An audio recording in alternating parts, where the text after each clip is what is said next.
오늘 본문은 어제 본문과 연결이 되는 것으로 음식으로 인한 믿음이 연약한 자, 즉 유대인 신자와 믿음이 강한 자, 즉 이방인 신자와의 견해 차이로 생긴 갈등 문제에 대한 권면의 내용입니다.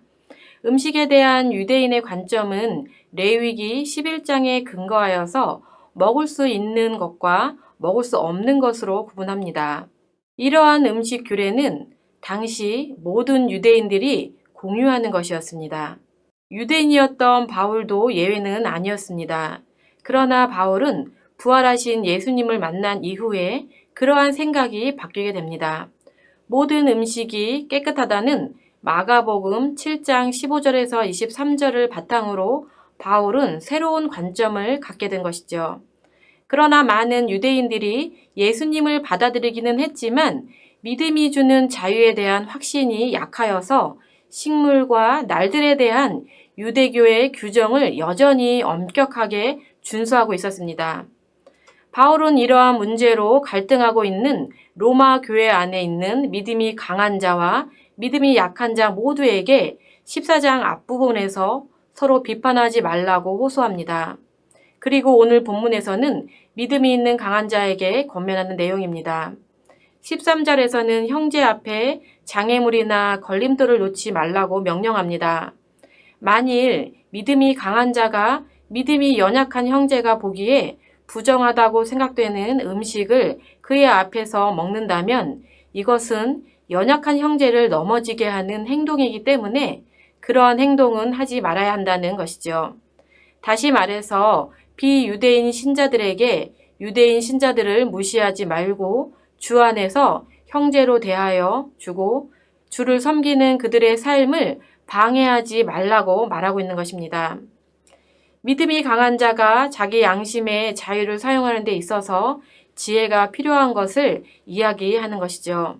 그 이유는 첫 번째로 강한 자의 자유로운 행동이 연약한 형제를 근심하게 하고 망하게 한다면 그것은 그리스도인의 가장 중요한 원리인 사랑을 제대로 알지 못하는 것이기 때문입니다. 정말로 형제를 사랑한다면 자신의 자유도 제한할 수 있어야 하는 것입니다.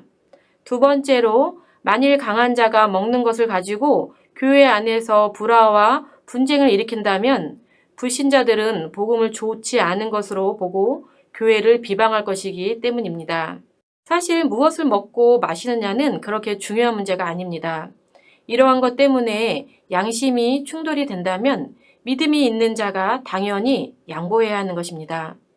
믿는 자에게는 개인의 자유보다는 공동체의 유익이 더 우선되어야 하는 그런 기준을 가져야 하는 것을 바울은 이야기하는 것입니다.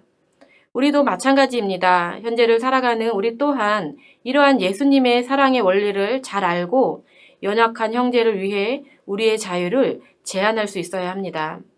이렇게 살아갈 때 하나님을 기쁘시게 할 것이고 사람들로부터 인정을 받게 될 것입니다. 우리는 교회 안에서 화평의 일을 해야 합니다. 서로 더욱을 세우는 일에 힘을 써야 합니다. 비본질적인 문제로 갈등을 만드는 것을 하나님께서는 원하지 않으십니다. 그러므로 연약한 형제를 위해서라면 자신의 자유를 기꺼이 포기할 수 있어야 합니다. 또한 자기 신념을 다른 사람들에게 강요하는 것도 하지 말아야 합니다. 특별히 연약한 자가 충분한 확신이 없이 억지로 하는 일이 없도록 조심해야 합니다. 왜냐하면 그것으로 인해 자신을 정죄할 수도 있기 때문에 그렇습니다. 하나님이신 예수님이 우리를 위해 무엇을 하셨는지 생각해 보면 좋을 것 같습니다.